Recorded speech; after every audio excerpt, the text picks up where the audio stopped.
na naman si Ate Nyoriba. Magbabalat tayo ng suha. Taon-taon ako nagbabalat ng suha. Taon-taon tuwing February or March after Chinese New Year. Kasi mayroon kaming tag-iisa nito. Madali lang yung pagbalat ko ng suha. Ganyan lang guys. Tapos parang nag-aano ka lang ng yung hinog na buko. Ganyan lang po.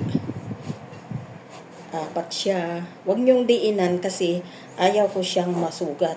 Pag nasugat kasi yung gilid niyan o nasugat konti, magiging mapakla na siya.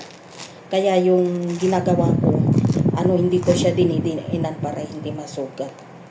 Yan siya guys. Pag ni ating riba, pagbalat ni ating riba, parang nagbabalat lang ng buko, nagkukupra ng buko. Yan siya. Yan.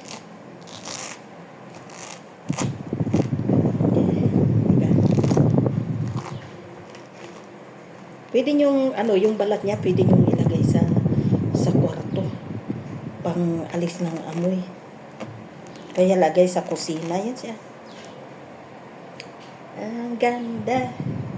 Kainin namin mamayang gabi. Mabigat siya. Hindi gano'n siya malaki. Hindi din masyadong maliit. Mabigat siya. Puti yung sa loob nito guys. Hindi ko muna siya babalatan ng ganyan kasi magdra-dry siya.